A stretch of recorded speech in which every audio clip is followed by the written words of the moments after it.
ससुराल पालकी में बैठकर।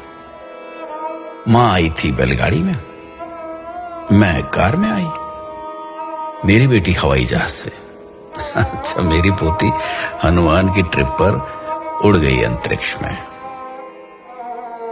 कच्चे मकान में दादी की जिंदगी गुजर गई, पक्के मकान में रही मां। मुझे मिला मोज़ेक का घर, बेटी के घर में मार्बल, पोती के घर में लगे हैं स्लैब ग्रेनाइट के। दादी पहनती थी खुरदुरे खद्दर की साड़ी, मां की रेशमी और संबलपुरी। मैंने पहनी हर तरह की फैशनेबल साड़ी। बेटी की है सलवार कमीज, जीन्स और टॉप्स। मेरी पोती पहन रही है स्किन फिटिंग टी शर्ट और शर्ट्स। लकड़ी के चूल्हे में किसी जमाने में खाना पकाती थी दादी। मां की भी थी कोयले की सिगड़ी और हीटर। मेरे हिस्से में आया गैस का चूल्हा। जहां बेटी की रसोई होती माइक्रोवेव ओवन से, पोती आधे दिन घर चलाती डिब्बे के खाने से। दादाजी से कुछ कहने को दादी इंतजार करती थी सवेरे लालटेन के बुझने तक, और मां बात करती पिताजी से ऐसे मानो दीवार से बोल रही। और मैं इनसे बात करती, अजी सुनते हो?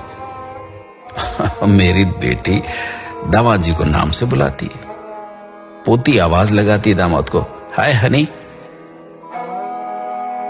दादी बतियाती थी दादाजी से आधी बात सीने में दबाकर, मां बोलती पिताजी की हां में हां मिलाकर। मैंने इनकी कई बातों पर सवाल उठाए। मेरी बेटी तो दामाद जी की बोलती ही बंद कर देती अपने तर्क से। उधर बातों में पोती अपना अधिकार वसूलती दामाद से।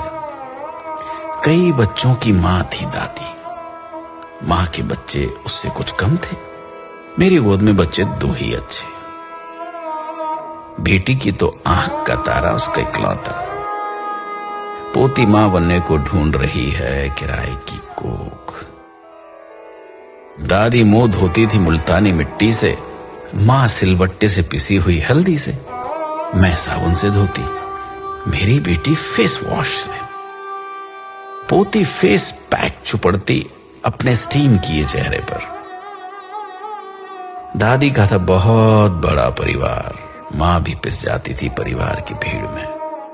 मैं कभी ससुराल जाती तो कभी सास ससुर मेरे पास आकर रहते। मेरी बेटी सास ससुर को कुछ दिन के लिए रखती एक घोंसला नुमा कमरे में, वो भी हिस्से में जब उसकी बारी आती। पोती अभी से बात कर चुके वृद्धाश्रम वालों से अपने अपने सास ससुर के बुढ़ापे के लिए। दादी की सोच और उसकी रीत थी बाबा आदम के जमाने की, मां की रूढ़िवादी, मेरी आधुनिक। पर बेटी की सोच है अत्याधुनिक, जबकि मेरी नातिन आचरण और उच्चारण दोनों में उत्तर आधुनिक। इस तरह पीढ़ी आगे बढ़ रही है पुरानी को मसल कर, समय की धारा बदल रही नई को संवार कर। हमारे देखते बदल गया सब कुछ, दादी से पोती तक, है ना? महसूस कीजिएगा कभी।